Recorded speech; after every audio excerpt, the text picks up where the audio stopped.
Bapa yang baik, kami bersyukur untuk kasih setia dan anugerah rahmat-Mu yang besar dalam hidup kami. Kalau kami bisa ada sebagaimana kami ada, semua karena kesetiaan Tuhan bagi kami.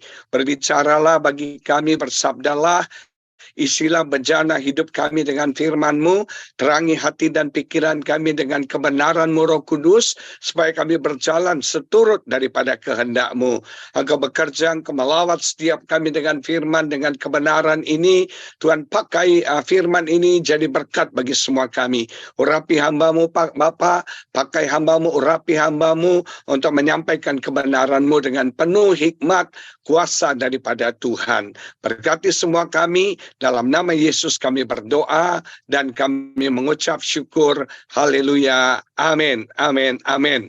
Puji Tuhan, Bapak Ibu, pada hari ini saya mengajak kita membaca kitab Yakobus pasal 5 ayat 7 sampai 11 menulis demikian. Yakobus 5 ayat 7 sampai 11. Karena itu saudara-saudara, bersabarlah. Wait patiently, sabarlah menanti sampai kepada kedatangan Tuhan. Sesungguhnya petani menantikan hasil yang berharga dari tanahnya, dan ia sabar sampai telah turun hujan musim gugur dan hujan musim semi. Kamu juga harus bersabar dan harus meneguhkan hatimu karena kedatangan Tuhan sudah dekat. Saudara-saudara, janganlah kamu bersungut-sungut dan saling mempersalahkan supaya kamu jangan dihukum. Sesungguhnya hakim sudah berdiri di ambang pintu. Saudara-saudara, turutilah teladan penderitaan dan kesabaran para nabi yang telah berbicara demi nama Tuhan.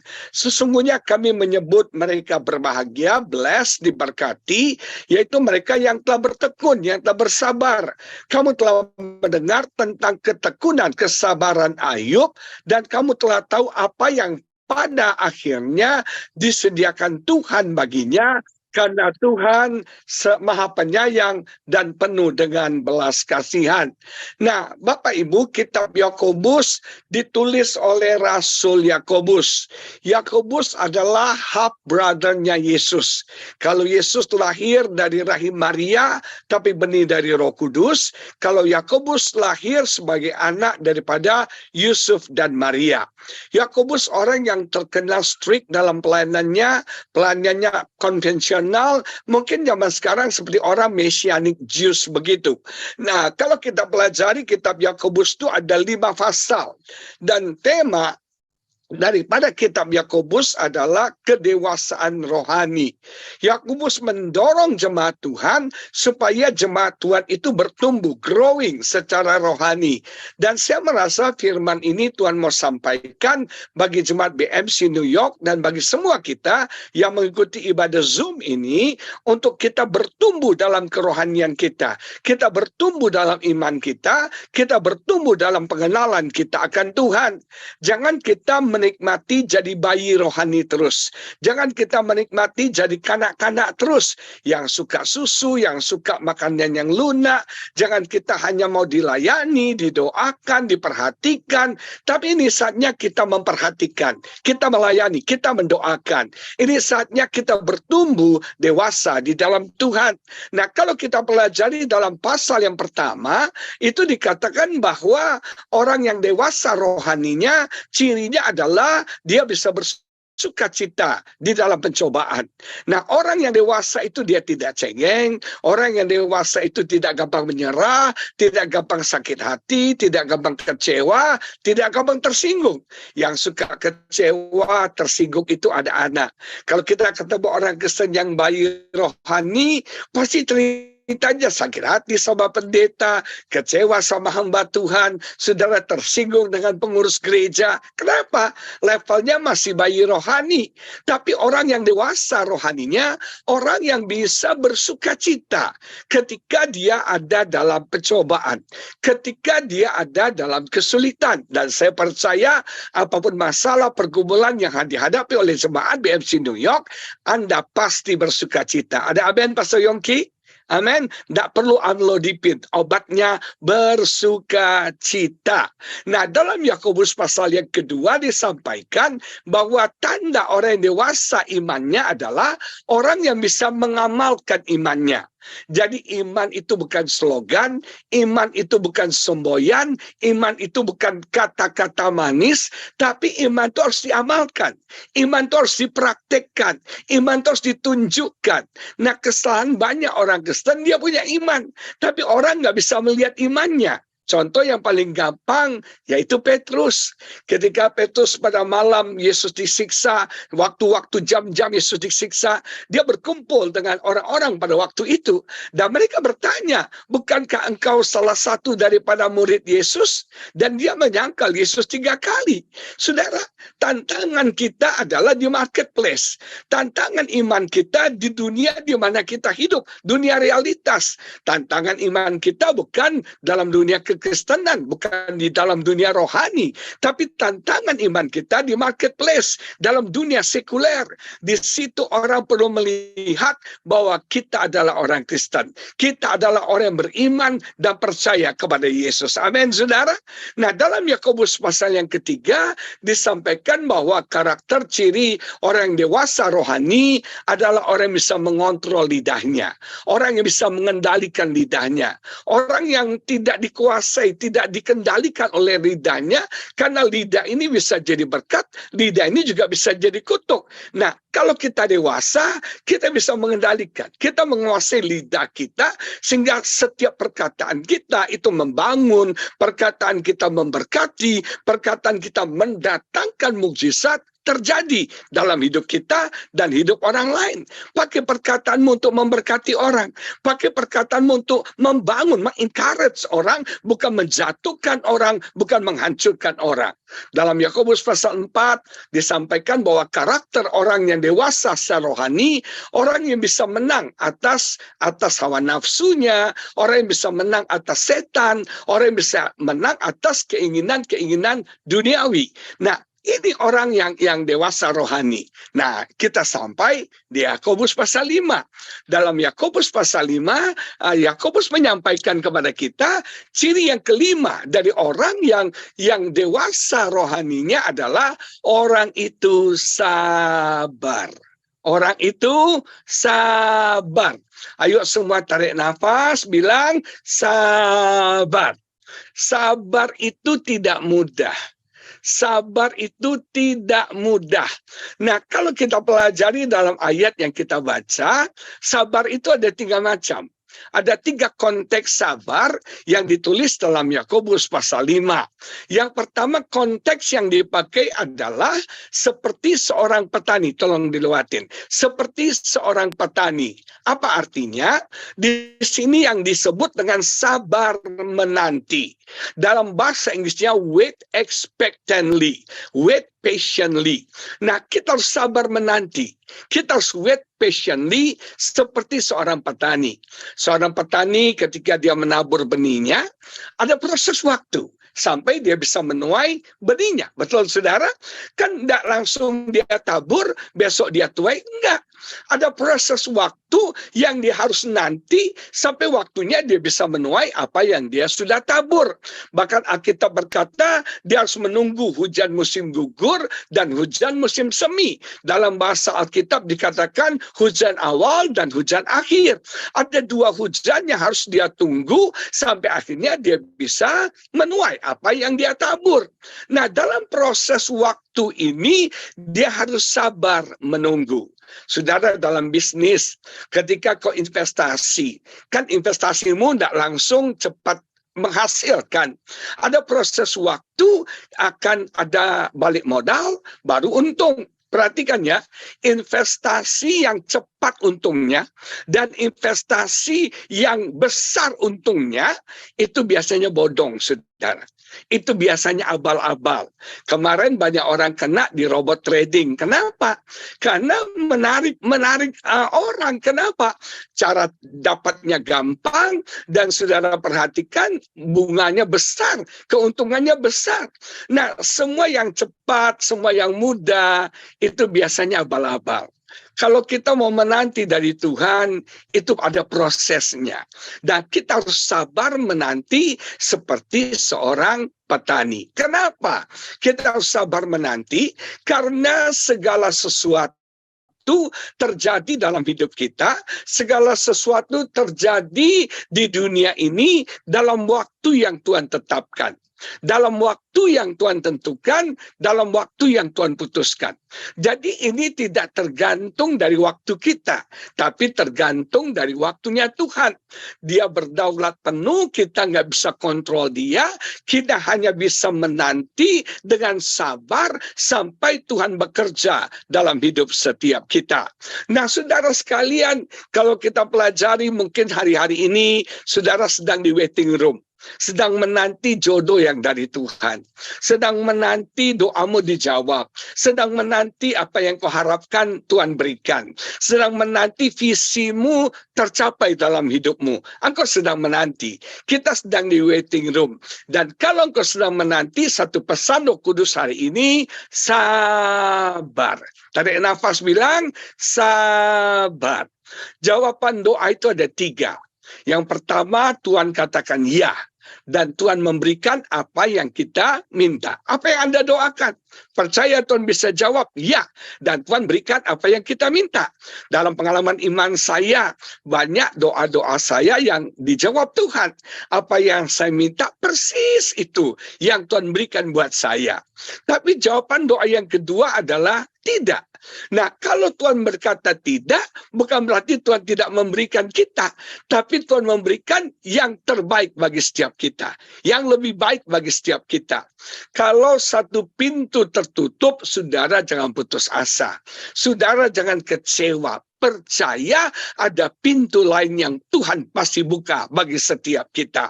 Saya kemarin ketemu seorang pengusaha muda, dia itu bergumul dalam Tuhan, minta bisa punya toko. Dia punya cita-cita bisa punya toko.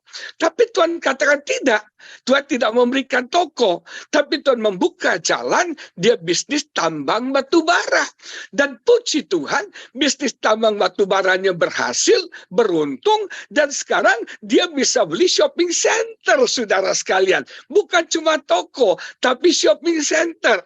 Kalau Tuhan katakan tidak, jangan menyerah.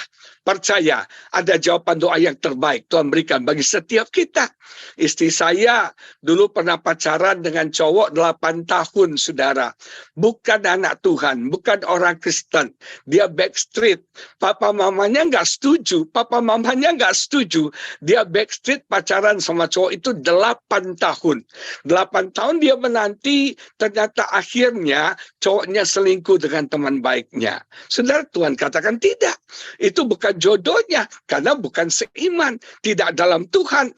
Dan akhirnya dipertemukan Tuhan, dia mendapat jodoh, pria yang terbaik dalam hidupnya, yang mirip Andi Lau, yaitu saya, saudara. Dan kami sudah menikah 20 tahun, dan kami hidup dengan romantis, kami hidup dengan akur, diberkati Tuhan luar biasa. Amin. Ini yang terbaik. Nah, jawaban yang ketiga adalah tunggu. Yang pertama ya, yang kedua tidak, yang ketiga tunggu. Artinya apa? Kita harus sabar menanti waktu yang tepat dari Tuhan menjawab doa kita. Saya bertobat umur 20-an, saudara. Saya bergumul minta jodoh umur 23-24. Saya mulai pemuda, bergumul, berdoa minta jodoh. Nah, saya punya 5 syarat untuk jodoh saya. 5 syarat. Saya berdoa, dan saya orang yang idealis. Bagi saya jodoh itu penting loh. Bagi saya jodoh itu penting, saudara. Kenapa? Kalau kita mendapat jodoh yang terbaik, kita akan semakin maju, kita akan semakin berkembang, kita semakin cinta Tuhan, kita semakin sungguh-sungguh dalam Tuhan. Ini tandanya. Kalau jodoh itu dari Tuhan, kita semakin sungguh-sungguh sama Tuhan. Kalau ada pacaran, cewek atau cowok Anda membuat Anda jadi melawan sama orang tua, jadi malas pelayanan, itu bukan dari Tuhan. Nah, saya ideal, saya cari jodoh yang dari Tuhan, dan saya sangat percaya pasti ada jodoh yang terbaik dari Tuhan. Saya sangat percaya Tuhan pasti berikan jodoh yang terbaik. saya menunggu dari umur 24. 14 tahun saya menunggu. Sampai akhirnya umur 38, saya bertemu dengan wanita yang terbaik dalam hidup saya. Saudara, selama 14 tahun menunggu itu tidak mudah. Saudara, banyak wanita yang muncul, calon-calon yang muncul. Tapi yang anehnya, walaupun mungkin saya juga bilang nih, orang cocok sama saya, oke. Tapi dia tidak memenuhi 5 syarat saya. 5 syarat ini harga mati bagi saya. Dan dari semua orang selama 14 tahun, tidak ada satupun yang memenuhi yang lengkap 5. Ada yang cuma 4, ada yang cuma 3. Nah, nggak bisa dong. Saya kan ajukan sama Tuhan harus fair. Saya yang minta Tuhan 5 syarat. Jadi harus fair dengan syarat saya. 14 tahun kemudian, saya ketemu dengan wanita sesuai seperti yang saya minta sama Tuhan. Dan Tuhan berikan yang terbaik buat saya. Sometimes, kadang-kadang yang terbaik itu harus menunggu. Amin, Pastor Yongki. Pastor Yongki mendapat rumah di Lawrence Road, itu harus menunggu sekian puluh tahun. Betul nggak? Nggak langsung tiba di New York, terus punya rumah di Lawrence Road. Bukan, basement dulu. Dari basement naik di Elmhurst, naik di Rego, sekarang punya rumah di Lawrence. Amin. Haleluya. Sabar menanti, sabar menunggu. Nah, saudara sekalian, sebagai orang percaya, kita tidak cuma hanya perlu tahu apa yang harus kita lakukan, tapi kita juga harus tahu kapan waktunya melakukannya. You must know sense of timing. Kita harus punya sense of timing. Anda tahu melakukan yang benar, yang baik, tapi waktunya salah. Yang ada kegagalan, yang ada kehancuran. Nah, Anda harus tahu apa yang tepat, apa yang benar, dan melakukannya di waktu yang tepat, maka hasilnya keberhasilan bagi setiap kita. Nah, sabar yang pertama artinya sabar dalam menunggu. Ada satu ayat saya ajak kita baca, Mazmur 37 ayat 7a menulis demikian. Mazmur 37. Dikatakan begini, berdiam dirilah di hadapan Tuhan dan nantikanlah Dia. Dalam bahasa Inggris bagus sekali. Be patient and wait for the Lord to act. Kita harus sabar, kita harus menunggu sampai Tuhan bertindak. Bapak Ibu percaya Tuhan pasti bertindak buat kita? Bapak Ibu percaya Tuhan pasti membela kita? Bapak Ibu percaya Tuhan pasti menolong kita? Bapak Ibu percaya Tuhan pasti memberkati kita? Bapak Ibu percaya Tuhan pasti menyembuhkan kita? Tapi pada waktunya Tuhan. Nah, kita harus sabar dan menanti. Artinya apa? Tuhan pasti bekerja. Tuhan pasti melawat kita. Tuhan pasti menjawab doa kita. Tuhan pasti memulihkan rumah tangga kita. Tuhan pasti dan pasti dan pasti, Bapak Ibu Saudara sekalian, bekerja bagi setiap kita. But you must wait and be patient. Anda harus menunggu dan Anda harus sabar. Nah, apa yang kita harus lakukan ketika kita menunggu ini? Memang menunggu itu tidak mudah ya. Menunggu itu tidak gampang. Kita mau semuanya serba instan. Kita mau semuanya serba cepat. Kalau bisa detik ini berdoa, langsung Tuhan jawab. Betul nggak saudara? Kalau bisa semuanya instan. Zaman sekarang, zaman orang semuanya serba cepat. Zaman sekarang semuanya serba instan saudara. Sekarang kita di supermarket, sekarang ada counter self kiosk ya. Counter sendiri, ada beli barang, ada hitung sendiri, ada bayar sendiri, ada bawa sendiri. Nggak perlu orang lagi, kita mau cepat, semuanya serba cepat. Semuanya cepat-cepat. Orang paling benci yang namanya antri. Orang paling benci yang namanya menunggu. Nah, tapi dalam Tuhan ada proses waktu. Dan dalam proses waktu kita harus sabar, kita harus menunggu. Nah, dalam menunggu itu ada 3 hal yang kita harus lakukan. Yang pertama adalah kita tetap berharap. Tetap berharap. Makanya dalam bahasa Inggris dikatakan wait expectantly. Kita jangan kehilangan expectantly kita. Jangan kehilangan harapan kita. Harapan itu penting loh Bapak Ibu. Harapan itu powerful ya. Dan harapan itu selalu berbicara tentang yang belum terjadi. yang belum ada tentang hari esok. Itu harapan. Makanya harapkan hari besok kita lebih baik. Harapkan masa depan kita lebih baik. Harapkan rumah tanggamu dipulihkan. Harapkan penyakitmu disembuhkan. Harapkan bisnismu diberkati Tuhan. Nah, kita harus expectantly. Dalam terjemahan bahasa Inggris yang lain dikatakan, do not give up hope. Jangan hilang harapan. Jangan putus asa. Percayalah saudara, ketika kau tetap berharap, kau akan melihat apa yang kau harapkan terjadi. Tidak ada iman tanpa harapan. Perhatikan, tidak ada iman tanpa harapan. Iman adalah dasar dari segala sesuatu yang kita harapkan. Betul nggak? Artinya nggak ada iman kalau kita nggak punya harapan. Nah, di dalam masa menanti ini, saudara, orang gampang frustrasi. Orang gampang putus asa. Kita mau semuanya serba cepat. Betul nggak ya? Nah, soal jodoh nih. Hati-hati ya. Ketika kita umur 17, kita gengsi tinggi, ganteng, cantik, kita bilang siapa gua. Umur 27 mulai pikir jodoh, siapa dia. Tapi umur 37 jangan bilang siapa saja ya saudara. Jangan asal kepepet main samber nyawa aja, jangan. Kita harus menanti yang terbaik dari Tuhan. Jangan frustrasi. Jangan frustrasi. Saya menikah umur 40 tahun loh. Saya married umur 40 tahun, saya kenal istri saya umur 38 tahun. Saudara perhatikan, di tengah-tengah menanti itu kita berpikir, saya sempat berpikir loh, jangan-jangan Tuhan nggak mau saya menikah. Jangan-jangan Tuhan mau saya seperti Paulus.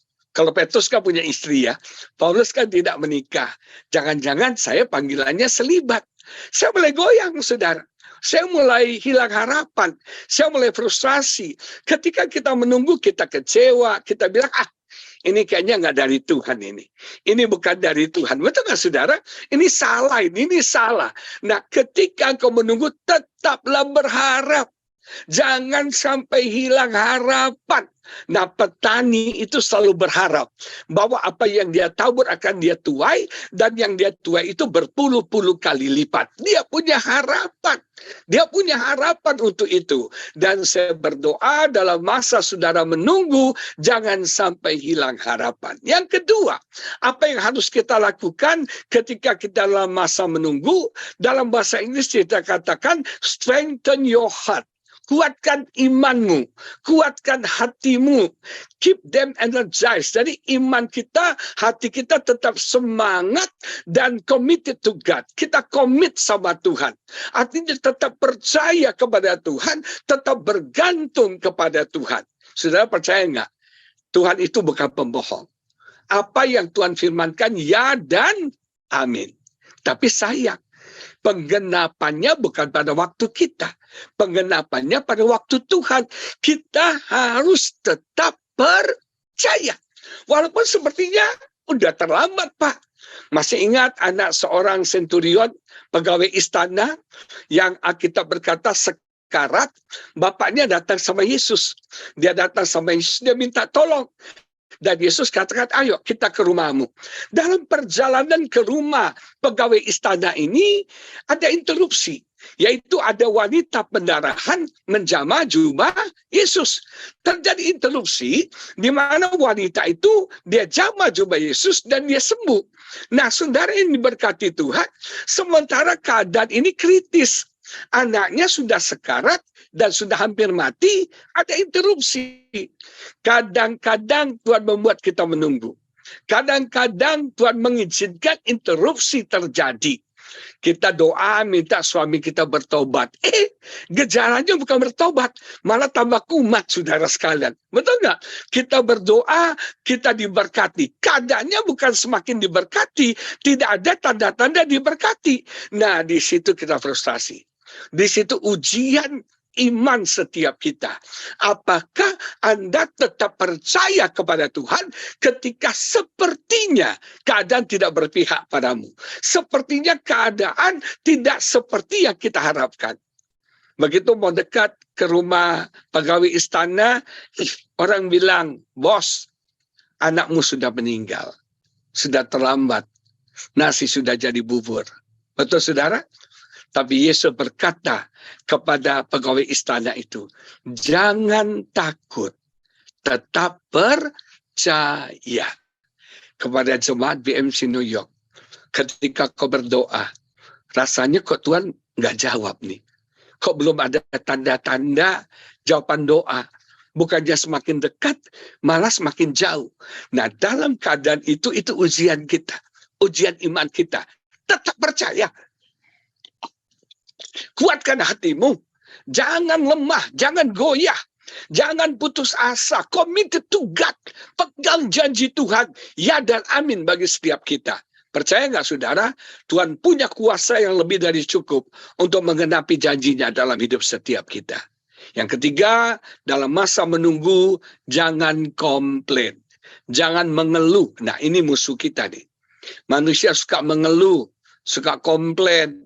Keadaan tidak baik mengeluh, keadaan tidak berpihak mengeluh. Kita gampang mengeluh, kecuali orang New York ya, nggak suka mengeluh ya. Nah, kalau lagi summer juga mengeluh kali ya. Winter mengeluh, summer mengeluh, spring mengeluh, autumn mengeluh, betul nggak? Autumn kok gugur, summer kok panasnya pol gitu ya, winter kok menggigil, repot dengan salju, spring kok bikin haci-haci, saudara ya, banyak ininya pollen, betul nggak? Kita selalu mengeluh, nggak ada musim yang kita nggak mengeluh, saudara sekalian.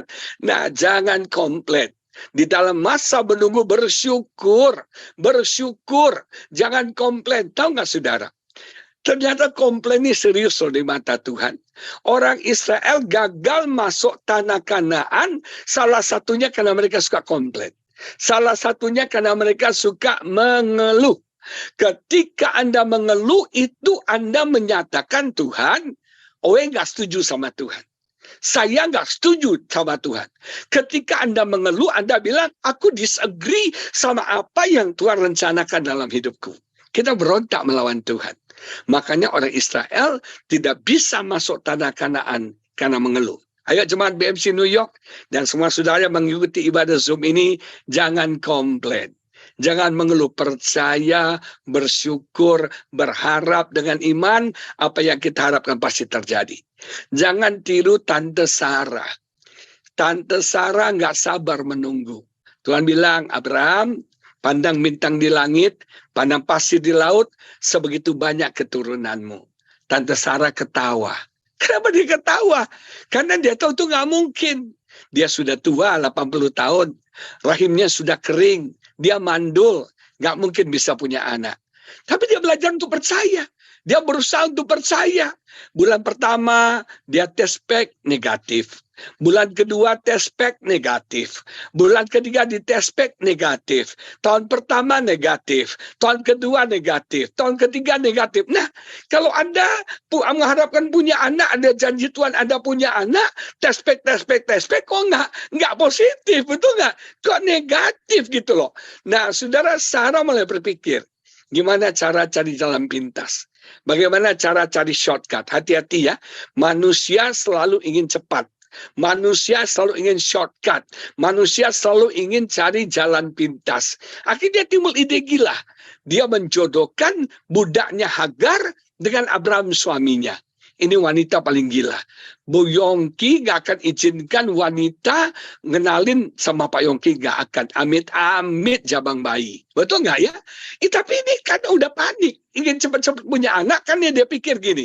Apa yang jadi milik budaknya itu milik dia. Karena dia bosnya. Sehidup budaknya, masa depan budaknya, harta budaknya itu punya dia. Jadi kalau budaknya sama suaminya punya anak, itu anak dia juga. Dia berpikir begitu. Tapi saudara, Alkitab katakan yang hebatnya, Abraham tidak menolak, saudara. Itulah laki-laki. Tidak pernah menolak rezeki, saudara. Nah, Alkitab berkata, timbul kisah cinta segitiga antara Abraham, Hagar, dan Sarah. Apalagi waktu Hagar hamil. Pasti Hagar cari gara-gara kan? Manja-manja depan Abraham. Pasti Abraham senang kan? Udah tua, udah hampir 100 tahun. Sekarang bisa punya anak. Senangnya luar biasa. Bangganya luar biasa. Ternyata gua nggak mandul. Yang mandul itu Sarah. Dia merasa maco, merasa jantan, pasti dia senang, dia sayang sama Hagar. Sarah ngamuk, saudara. Sarah usir Hagar. Hagar sombong, Sarah marah, diusir. Tapi Tuhan bilang sama Hagar, balik. Lu gak bisa lari dari masalah. Balik, kata Tuhan. Dan akhirnya lahirlah Ismail. Tapi saya tanya, apakah Ismail yang Tuhan mau? Bukan. Yang Tuhan mau adalah Ishak, anak yang lahir dari rahim Sarah. Beberapa tahun kemudian, apa yang Tuhan janjikan terjadi. Lahirlah Ishak. Tapi timbul konflik antara Ismail dan Ishak. Gara-gara apa? Ketidaksabaran Sarah. Ismail lambang keinginan daging, Ishak lambang keinginan roh. Dan kalau kita mau jujur, keinginan roh dan keinginan daging itu bertempur dalam diri kita. Keinginan daging dan keinginan roh bertempur, bergumul dalam batin setiap kita. Saudara, roh maunya berdoa, pagi ikut worship from home, daging maunya tidur. Betul nggak ya? Saudara sekalian, roh inginnya kita bersekutu dengan Tuhan, tapi daging maunya nonton Netflix, drakor. Betul nggak? Nah, ini konflik terjadi nih antara daging dan roh, keinginan daging dan keinginan roh. Belajar untuk sabar menanti. Biar yang kita dapatkan anak berjanjian, bukan anak daging. Bukan anak kepuasan daging, tapi anak dari roh. Dapatkan jodoh bukan dari daging, tapi jodoh dari roh.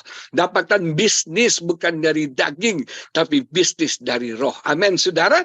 Dan saya percaya tepat pada waktunya kalau Anda sabar menanti, yang terbaik Tuhan berikan bagi semua jemaat Tuhan. Amin. Amin, yang percaya katakan amin.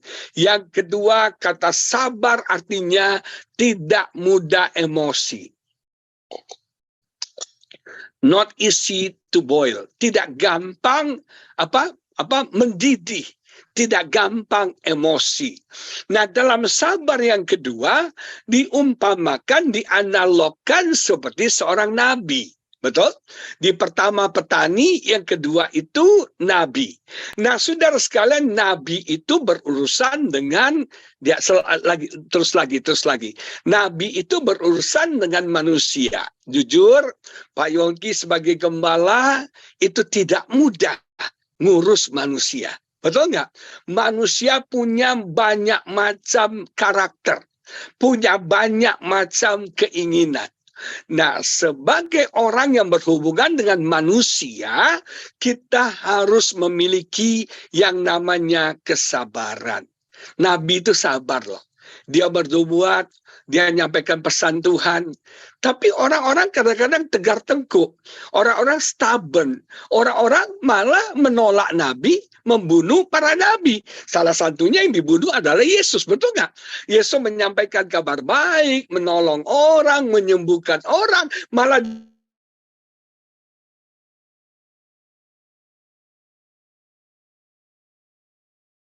diserang balik dan disalibkan. Di Alkitab menurut saya gagal. Namanya adalah Yeremia. Anda tahu Yeremia ini nabi yang melankolis abis. Makanya dia menulis kitab ratapan. Nah, Yeremia ini bernubuat. Tidak ada yang dengarin. Tidak ada yang bertobat. Sampai Yeremia ini frustrasi loh. Dia mau berhenti berbicara, berhenti bernubuat, berhenti khotbah, berhenti, gak mau lagi. Gak ada perubahan. Nah, tapi dia bilang gak bisa. Ada fire in my bone. Ada api dalam tulang-tulangku yang membuat aku bernyala-nyala. Yang membuat aku tidak bisa diam untuk menyampaikan firman Tuhan. Jujur ya, menghadapi manusia harus ekstra sabar. Saya sebagai pendeta, saya khotbah di satu gereja, saya bilang jemaat, jangan merokok. Merokok tidak baik. Merokok itu menyebabkan kanker, serangan jantung, menyebabkan segala macam penyakit. Saudara, kita harapkan jemaat dengar. Begitu keluar dari ibadah, mereka langsung ambil rokok, merokok. Aduh, saya frustrasinya luar biasa. Saya pada melayani anak-anak remaja, anak-anak muda.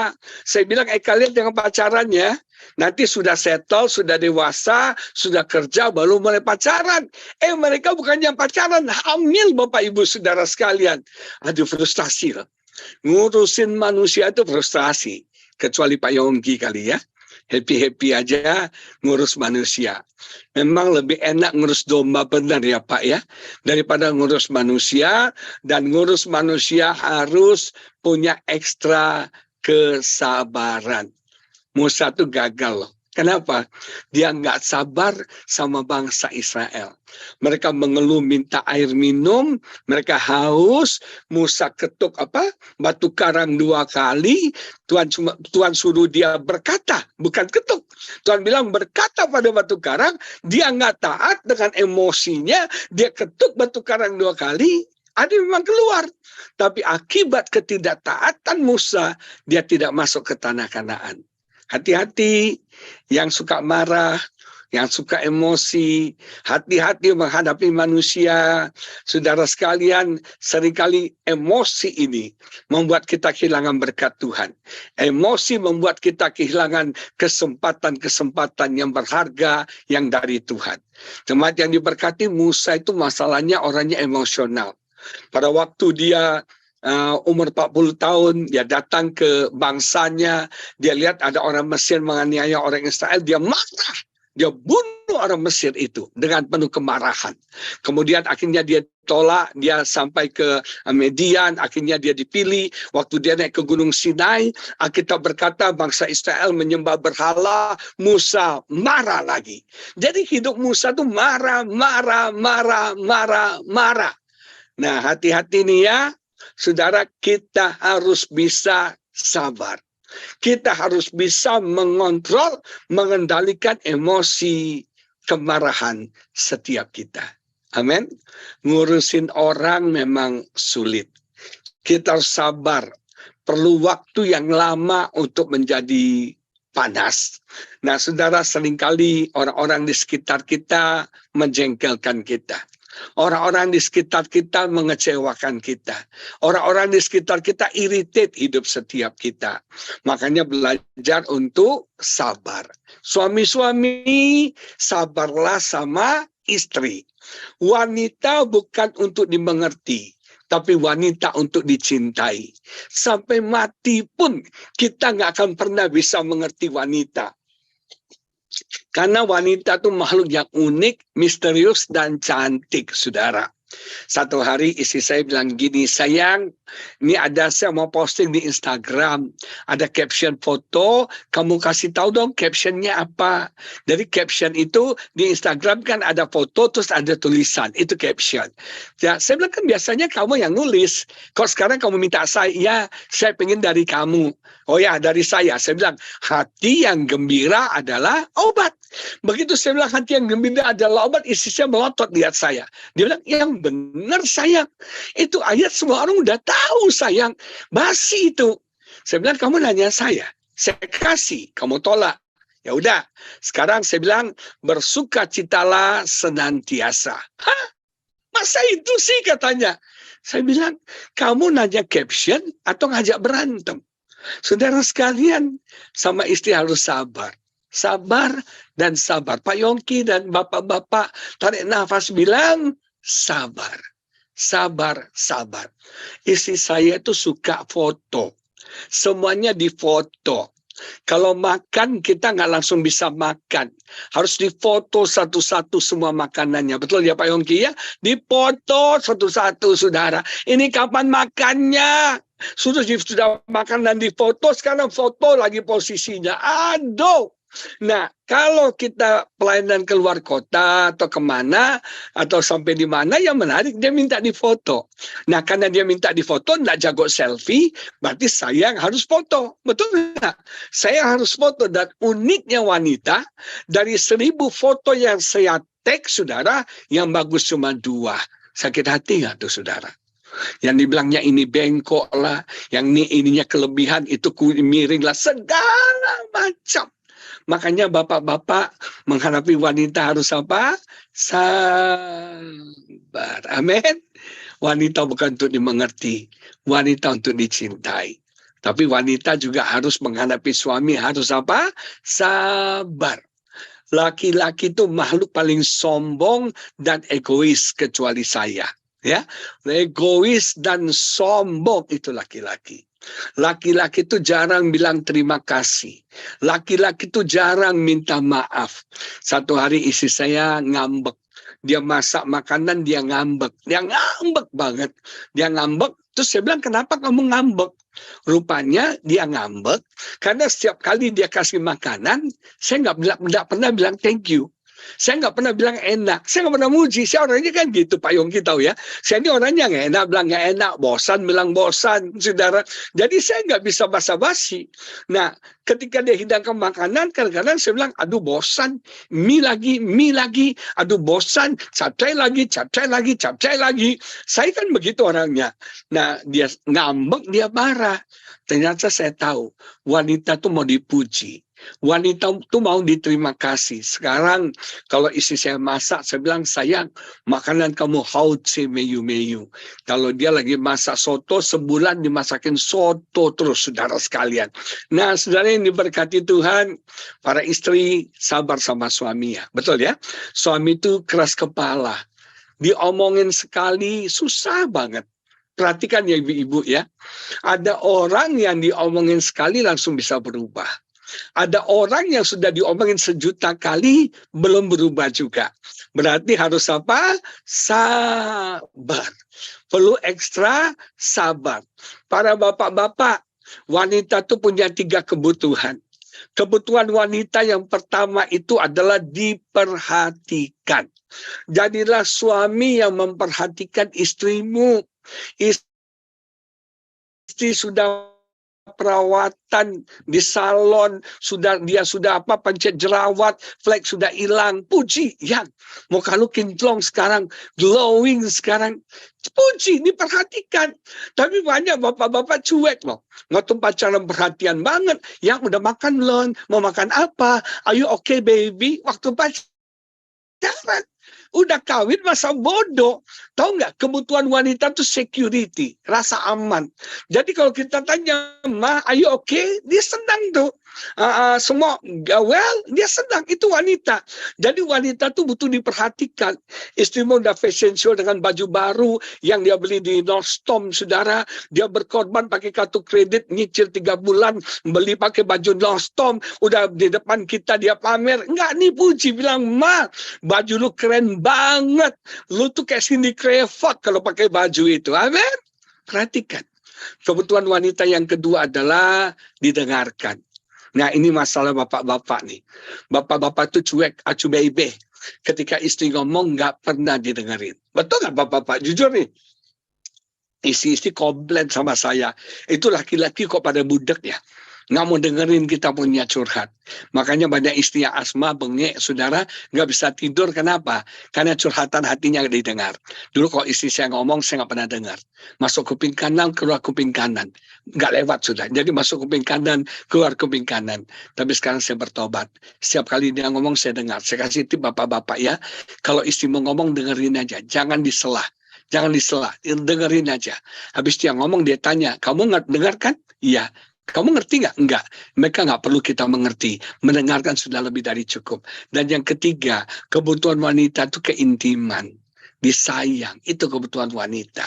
Makanya para pria lakukan itu. Dan ibu-ibu kalau belum diperhatikan, kalau belum didengarkan, kalau belum intim, sabar ibu-ibu. Waktunya akan tiba. Amin, ibu-ibu. Amin. Nah, kita harus sabar. Kita harus sabar sama orang-orang di sekitar kita. Kita harus sabar sama jemaat kita. Amin, Pak Yongki. Harus sabar. Kadang-kadang jemaat itu jengkelinnya tingkat tinggi loh. Makanya dalam pelayanan itu motonya berikan yang terbaik dan siap menerima yang terburuk. Orang berantem kita damaikan ya Pak Yongki ya. Begitu mereka sudah damai, mereka pergi makan, kita nggak diajak Pak. Maka malah kita difitnah, kita malah dibully, betul nggak? Saudara, kita harus belajar untuk apa? Sabar. Saya punya supir. Supir saya orang Jawa, orang Tegal. Orangnya lambatnya minta ampun. Slow banget, saudara. Slow banget. Slow banget. Kalau bawa mobil tuh slow banget. Satu hari di mobil saya bilang, ayo Pak, cepat. Kowe cepat. Dia bilang, sabar Pak. pelan aja, pasti nyampe. Iya, besok nyampenya. Nah, saudara, kadang-kadang aduh, dia itu sudah udah lewat 10 mobil pun dia diam aja. Saya bilang, ayo udah 10 mobil lewat. Ayo, saya bilang, ayo, saya bilang. Di situ belajar untuk sabar. Kadang-kadang Tuhan izinkan orang-orang di sekitar kita itu memproses kita untuk sabar. Tuhan pakai istri saya, Tuhan pakai supir saya untuk membuat saya sabar. Dan Pak Yongki mungkin Tuhan pakai jemaat untuk membuat Pak Yongki sabar. Tuhan pakai Bu Yongki Kesia membuat Pak Yongki sabar. Amin, saudara. Tuhan buat kita jadi sabar. Nah, ini penting, tidak gampang emosi.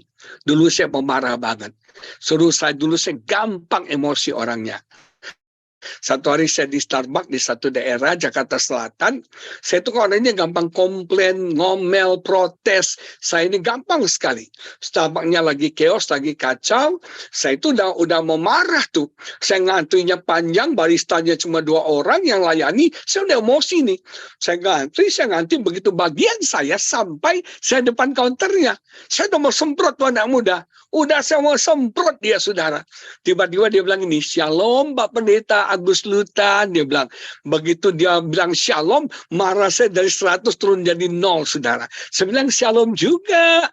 Kamu kok kenal saya? Dia bilang, saya nggak cuma kenal Bapak. Saya favorit sama Bapak. Saya ngefans banget sama Bapak. Saya sering dengar Bapak khotbah. Saya bilang, Tuhan Yesus terima kasih. Darah Yesus berkuasa. Untung saya nggak marah, saudara. Kalau saya marah, pasti image-nya buruk, betul nggak? Kesannya buruk terhadap Agus Lutan. Belajar untuk tidak marah. Tarik nafas, bilang apa? Sabar. Menghadapi orang-orang sabar. Yang ketiga, yang terakhir. Sabar yang pertama petani, sabar yang kedua nabi, sabar yang ketiga adalah apa? Siapa? Ayub. Ayub. Nah, Ayub itu sabar. Nah, ini penting sekali. Sabar dalam penderitaan. Patient endurance. Kita harus sabar dalam penderitaan kita. Endurance artinya adalah kekuatan untuk bertahan dalam masa-masa sulit. Percayalah, orang Kristen diberikan kekuatan ekstra. Orang Kristen itu punya kekuatan tahan banting dalam situasi apapun yang terjadi dalam hidupnya. Amin, saudara. Nah, kita belajar dari Ayub. Ayub itu mengalami masalah secara, kita berkata secara finansial. Hartanya habis. Dia mengalami masalah secara relasional. Anaknya mati. Dia mengalami masalah secara fisikal. Dia sakit. Kulitnya, betul? Jadi 3 masalah nih. Finansial, relasional, dan fisikal. Dan itu datangnya bertubi-tubi loh. Saudara tahu, ketika masalah datang bertubi-tubi, itulah penyebab stres. Betul nggak? Kita kalau ada masalahnya nggak stres. Tapi kalau masalah tuh hantam lagi, itu buat kita stres. Itu buat kita down, itu buat kita nggak kuat, saudara.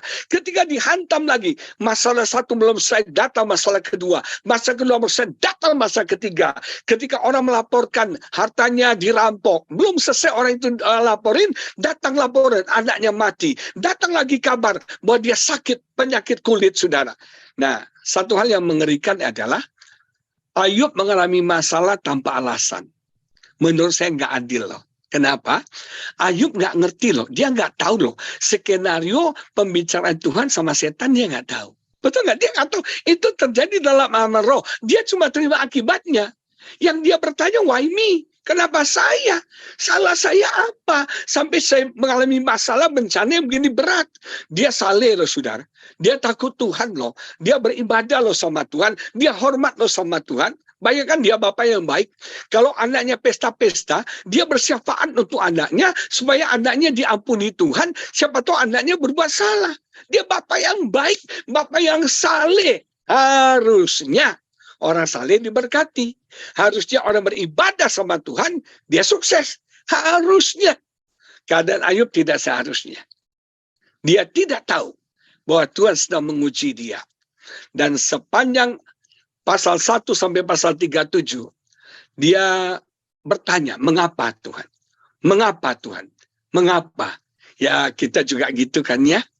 Mengapa, mengapa? Why does the sun go on shining? Why does the bird? Why? Why me? Why? Why? Why? Kok nggak fair? Saya kadang-kadang berpikir hidup ini nggak fair. Saya sudah 20 tahun menikah dan belum dikaruniai anak. Coba kalau saya waktu kami married punya anak saya sudah 20 tahun loh, saudara. Pasti ganteng gak bapaknya, cantik gak mamanya. Betul gak saudara ya? Ini sudah 20 tahun anak saya umurnya kalau saya punya anak. Dan saya merasa kadang-kadang hidup tuh gak adil loh. Orang sampai tutup-tutup pabrik loh saudara. Sampai punya anak berapa kok? 4. Aduh, tambah lagi dong. Enggak, tutup pabriknya. Aduh, sombong banget. Gue buka aja belum, dia udah tutup saudara. Kadang-kadang yang kita lihat ya Pesayongki ya, yang luar biasa itu yang ngeri banget ya. Anak SMA, bercanda-bercanda, hamil. Betul nggak saudara ya? Iseng-iseng hamil. Saya ini resmi dalam pernikahan loh. Saya ini diberkati, saya ini hamba Tuhan. Tapi Tuhan nggak kasih anak. Sometimes life is unfair. Hidup ini nggak adil. Sometimes life is a mystery. Ayub bertanya sama Tuhan dan Tuhan tidak menjawab. Tuhan nggak kasih tahu. Saya belajar satu hal. Ada hal yang kita perlu mengerti, ada hal yang kita tidak perlu mengerti. Ada hal yang diungkapkan Tuhan, ada hal yang Tuhan simpan menjadi misteri bagi setiap kita. Nah, saudara, saya belajar satu hal. Ketika Anda dalam keadaan yang seperti Ayub, Anda mengalami masalah yang Anda tidak harapkan, tidak duga, tidak kira, tidak perhitungkan, tidak prediksi, jangan fokus pada masalah, tapi fokus pada endingnya. Alkitab bilang, bagaimana pada akhirnya. Betul nggak? Pada akhirnya ada endingnya. Semuanya nggak kekal. Masalah kita sementara. Pasti ada endingnya. Ada berkat 2 kali lipat. Siapa jemaat BMC yang mau berkat 2 kali lipat? Pasti semua angkat tangan. Tapi ujian dulu dong di depannya. Ujian dulu. Nah, ayat terakhir saya ajak kita baca. Dalam Ayub, saudara sekalian. Ayub pasal yang ke-42 ayat 1-6 menulis demikian. Ini rahasia Ayub bisa kuat dalam pencobaan.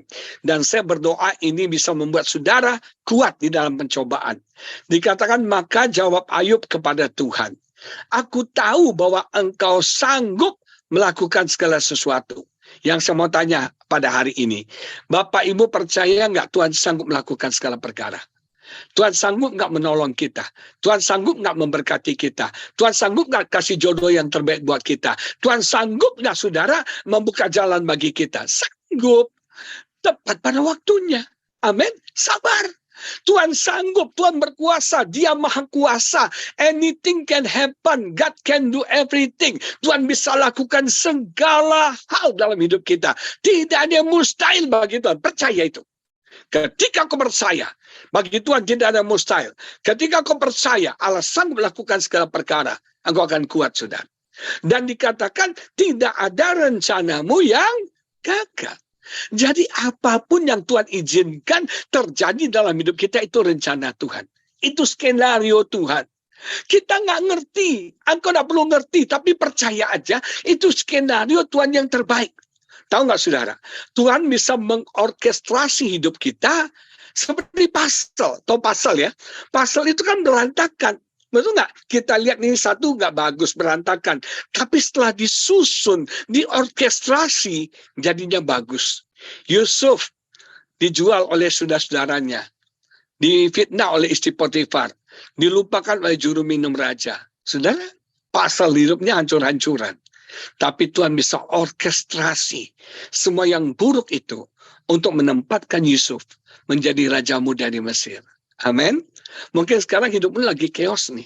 Hidupmu lagi kacau, lagi patah hati, putus asa, patah semangat, masalah ini, masalah itu, masalah ini. Saudara percaya, tidak ada rencana Tuhan yang gagal. Apapun yang Tuhan rencanakan pasti terjadi. Tuhan bisa orkestrasi semua yang buruk, semua yang jahat, semua yang tidak baik, semua yang rusak dalam hidup kita. Finally kau akan melihat, oh ternyata ada rencana Tuhan yang luar biasa. Sekarang engkau belum bisa melihat. Sekarang engkau belum bisa mengerti.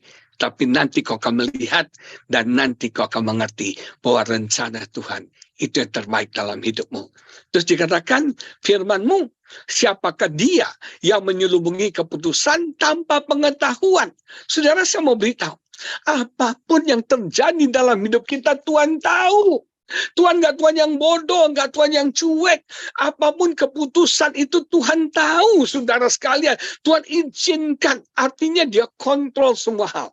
Dia kendalikan semua hal. Dia tahu semua hal. Apa yang kita takuti? Apa yang kita takuti, Tuhan yang kontrol semuanya. Ketika kita berserah kepada Tuhan, dia yang kendalikan, dia yang kontrol. Dia tahu segala hal. Dia tahu Anda sedang susah. Dia tahu Anda sedang stres. Dia tahu Anda sedang kecewa. Dia tahu Anda sedang broken heart. Dia tahu Anda sedang marah. Dia tahu. Dia tahu apa yang sedang Anda alami. Itulah sebabnya tanpa pengertian aku telah bercerita tentang hal-hal yang sangat ajaib bagiku. Yang tidak ku ketahui, ya ialah manusia. Kita nggak ngerti misteri, tapi tepat pada waktunya kau akan mengerti apa yang jadi rencana Tuhan dalam hidupmu. Firman-Mu dengarlah, maka akulah yang akan berfirman. Aku akan menanyai engkau supaya engkau memberitahu aku. Balik Tuhan yang nanya sama Ayub. Tadinya Ayub yang bertanya, why. Sekarang Tuhan yang balik nanya sama Ayub. Betul nggak, saudara? Terus hanya dari kata orang saja, aku mendengar tentang engkau. Tapi sekarang mataku sendiri memandang engkau. Ternyata apa yang Ayub alami, itu menjadi pengalaman berharga. Perjalanan imannya mengalami Tuhan secara pribadi. Bukan dari kata orang, tapi dia mengalami Tuhan. Oleh sebab itu aku mencabut perkataanku, dan dengan menyesal aku duduk dalam debu dan abu. Finally-nya, endingnya, Tuhan memulihkan Ayub 2 kali lipat. Amin, saudara. 2 kali lipat. Jangan fokus pada masalah, tapi fokus pada rencana Tuhan. Fokus pada maksud Tuhan, skenario Tuhan dalam hidup kita. Jangan fokus pada masalah, tapi percaya endingnya happy ending, happily ever after. Tarik nafas, bilang sabar. Mungkin kau sedang seperti petani, sabar ya, menanti, wait patiently. Mungkin kau seperti Nabi, jangan cepat marah, jangan cepat emosi, menghadapi orang-orang yang menjengkelkan. Tuhan pakai orang-orang buat kita sabar. Dan yang ketiga, seperti Ayub. Ketika engkau sedang dalam pergumulan yang berat, yang seharusnya tidak terjadi, kau saleh, takut Tuhan, beribadah, tapi masalah demi masalah kau alami, itu artinya kita harus memiliki yang namanya patient endurance. Kita menanti, kita sabar di dalam kekuatan yang Tuhan berikan buat kita. Kuat ya, saudara? Dalam pergumulanmu, Pak Yongki dan semua teman-teman, sabar ya, bertahan ya, kuat ya. Kamu pasti bisa melewatinya. Kamu pasti cakap menanggungnya. Sama seperti Ayub, endingnya berkat 2 kali lipat. Saya nggak tahu kenapa Tuhan taruh firman ini di hati saya untuk saya bagikan buat saudara. Tapi izin dengan Roh Kudus berbicara kepada setiap kita. Sabar dalam menanti, sabar tidak cepat marah, tidak gampang panas, tidak gampang mendidih, sabar dalam penderitaan, dalam kesulitan, sabar. Belajar dari Ayub, belajar dari petani, dan belajar dari Nabi. Amin, saudara. Mari kita berdoa. Sekali lagi tarik nafas, bilang sabar. Amin. Urala batakan dalam wasyanda, batakan dalam wasyanda. Hamba bersyukur untuk kebenaran firman-Mu sudah disampaikan. Biar firman ini berbicara kepada setiap kami. Tuhan, mungkin kami sedang dalam ruang tunggu. Kami sedang menunggu janji Tuhan. Kami sedang menunggu doa-doa kami dijawab. Kami sedang menunggu jodoh yang terbaik dari Tuhan. Kami sedang menunggu Tuhan, visi, impian kami terjadi. Nah, kami belajar untuk sabar pada waktunya Tuhan bertindak bagi kami. kami. Ajar kami untuk tetap berharap, ajar kami untuk tetap percaya, ajar kami tidak komplain, tidak mengeluh. Dan kalau mungkin kami sedang mengalami masalah dengan teman-teman di kantor, sedang mengalami masalah dengan teman-teman dalam pelayanan, kami mengalami masalah dengan orang-orang yang susah berubah, yang nggak bisa ditegur, yang nggak bisa dinasihati, yang buat kami marah, kami emosi. Ajar kami untuk sabar ya Bapa. Sabar dalam menghadapi orang-orang. Tidak gampang marah. Kami tidak mau kehilangan berkat Tuhan. Kami tidak mau kehilangan kesempatan. Seperti Musa kehilangan Kanaan. Tidak bisa masuk tanah Kanaan. Terima kasih Bapa. Belajar seperti Ayub Tuhan. Kami mau belajar seperti Ayub. Ketika kami dalam keadaan masalah finansial, masalah secara relasional, masalah secara fisikal, mungkin masalah beruntun, bertubi-tubi kami alami. Kami stres, kami depresi, kami terluka. Tuhan, tolong setiap kami. Ada kekuatan Allah yang luar biasa Tuhan berikan kepada setiap kami. Kami punya patient endurance itu. Kami punya resilient itu. Kami punya adversity quotient yang tinggi ya Bapak. Kami bisa bertahan di tengah-tengah tekanan yang begitu luar biasa yang kami sedang alami. Biar kami disebut berbahagia. Kami disebut diberkati. Dan pada endingnya, kami melihat berkat 2 kali lipat.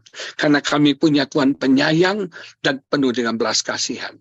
Oh, hamba berdoa bagi setiap saudaraku yang sedang butuh sabar, yang sedang perlu sabar hari ini. Tuhan berkati mereka. Tuhan lawat mereka.